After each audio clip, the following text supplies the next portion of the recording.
So we have King George to thank for preparing a car for me. A pleasant surprise, eh, Zach? Let's take it for a spin.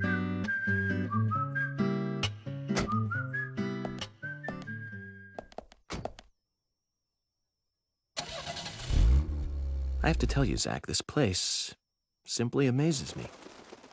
The keys were left on the front hood, and nobody stole the car.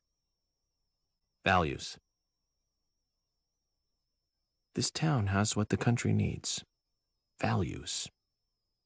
Let's head over to the sheriff's department.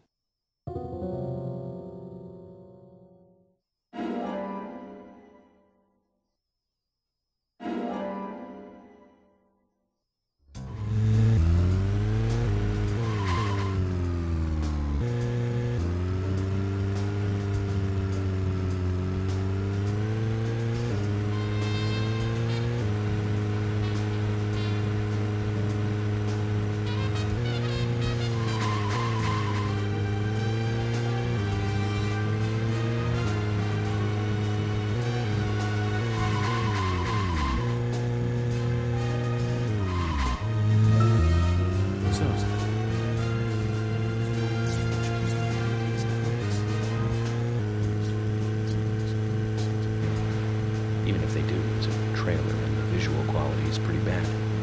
Well, that visual quality is a good reminder of those days. So many new audio and visual appliances were coming out back then. Do you remember the first video deck we bought? We bought it to record one of the Star Wars movies on TV. And remember when that video store opened, we spent hours there, just trying to find a good movie to rent. There weren't that many to choose from back then. I remember renting some really bad ones after reading those back cover taglines. Hey, remember? Attack of the Killer Tomatoes? Filmed in 1978. Produced, directed, written, and edited by John DeBello. It was really awful, but for some reason I still remember it pretty well. It had so many sequels, and the original was re-released in '95. The 87-minute-long theatrical release bumped up to a whopping 90 minutes. But that was around the time I joined the Bureau. I never have a chance to see it. I know, Zach. Once this case is over, we can put it together. I bet we can buy a copy on the internet pretty easily.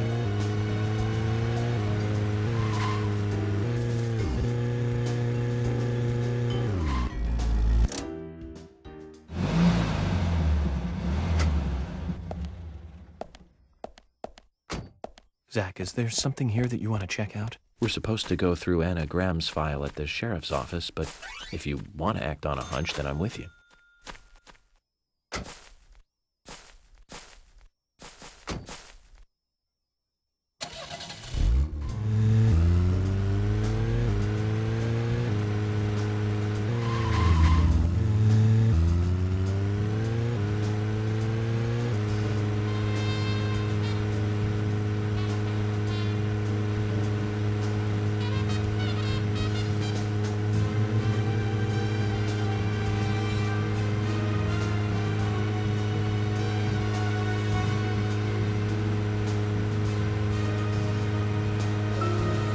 Speaking of 80s movies, Jewel in the Rough springs to mind. Deadly Spawn. Do you remember that one, Zach? Back in '83, directed by Douglas McCann. Right, it was filmed pretty cheap, but still it was pretty good. The monster design with the mouth crammed full of teeth, I loved it. So many delicious B-movie cliches. Did you know that they made a sequel? But I never got to see the sequel. The rental store didn't have it for some reason. They said the staff for the sequel was totally different from the original. Wonder how the sequel turned. Oh, Zach, we're here. Let's continue our chat later.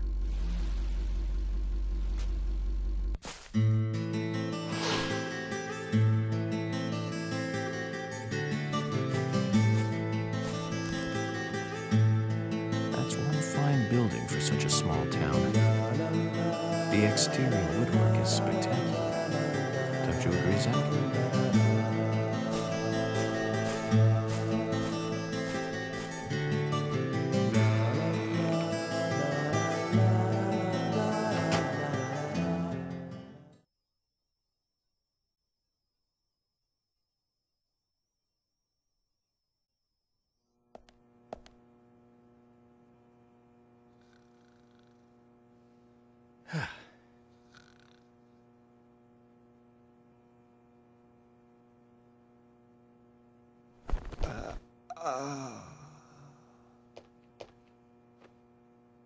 Pleasure to meet you, Agent Morgan.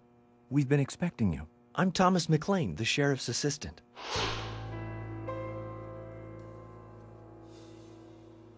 FBI Special Agent Francis York Morgan. Please just call me York. It's what everyone else calls me. Very well then, Agent York. I believe I owe you a thank you for retrieving my belongings from my car. Thanks. Oh, no, just doing my job. I want to help do everything I can to help the investigation. I just can't believe Anna was murdered. She was such a bright and lovely girl. Did you know her well? Well, no, not really. But it's a very small town. I'm sorry. It's just that this is the first really big case I've ever seen. I understand. Just try to relax. Can I have a look at Anna's file now? Yes, of course. The sheriff told me to let you through to the meeting room, but I've lost the key to the cabinet where the files are. Why don't you take a look around while I go look for it? Okay. Let me know when things are ready. Zach, Thomas appears to be the kind and sensitive type, totally at odds with the monarch. Almost a good setting for a cartoon.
You found the key.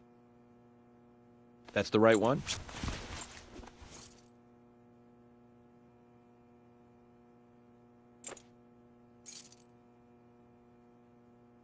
Yes, a southern flying squirrel. Thank you so much. I'll bring the files right in, so please go to the meeting room. Okay, I'll be waiting for you.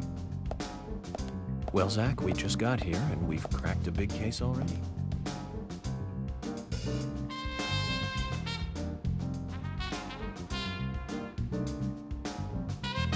The victim's name was Anna Graham. Age 18, she just recently graduated from high school this year. Her dream was to move out to the city and become a model.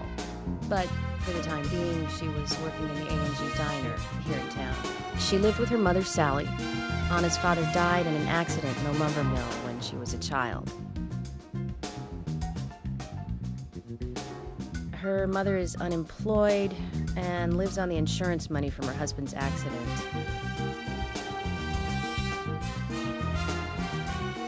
After all, it's a small town with a low cost of living. Financially, they seem to get by fine, and they led normal lives. A normal life is exactly what a curious teenager doesn't want. It's all starting to make sense, Zach.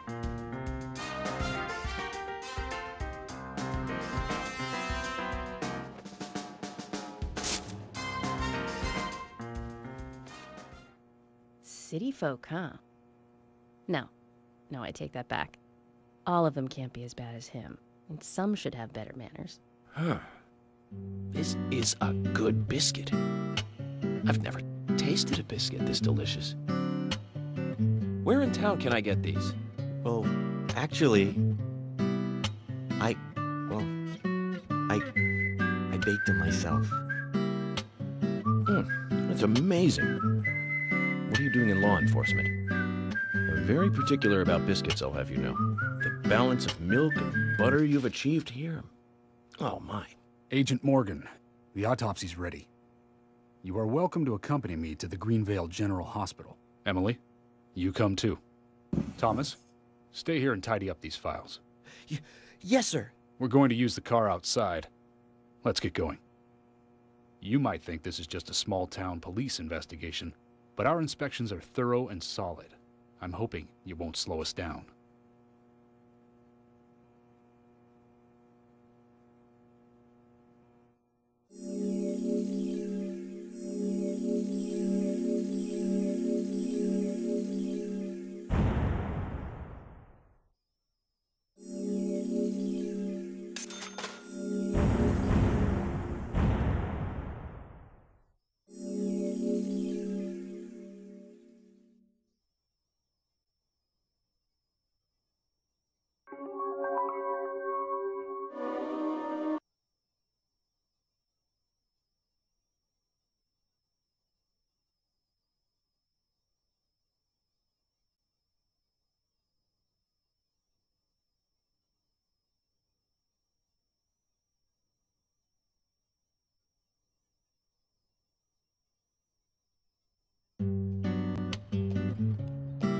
The Greenvale General Hospital is down the road by the lake.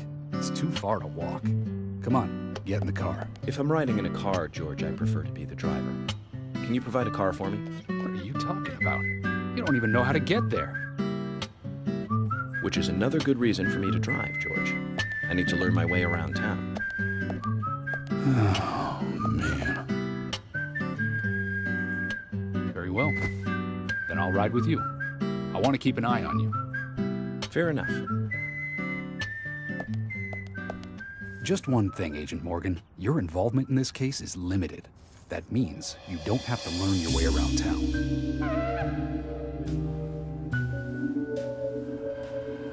George, we'd better get moving. The hospital closes at 2100.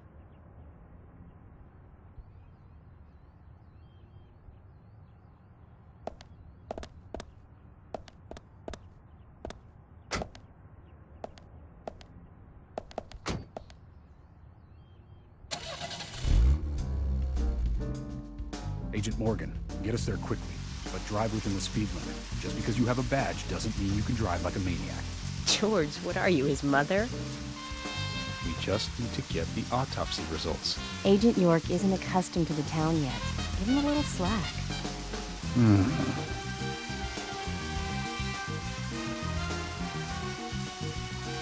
Well then, Agent York, let's get going.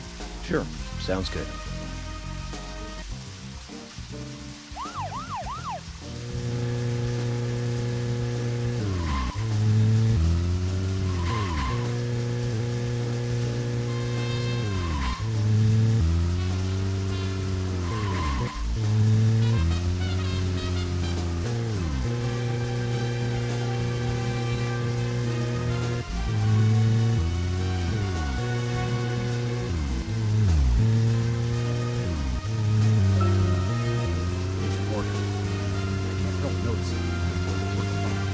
Most of the time, yes. Get lonely? Flying all over the country alone? I would say I've never felt lonely. Are you married? Unfortunately, relationships and I are fleeting strangers. I don't get on very well with women, you might be surprised to hear. That's because you're young. You notice things like that at my age. You have to treat women carefully, like a thin, crispy candy. If you don't, they can cut scars on your face, just like yours, right? George, is this an interrogation? I see you're a seasoned professional. But let's not talk about my scar. It was caused by a problematic woman. Well, she got you good. Terrible. It'll fade away, and nobody will notice it anyway.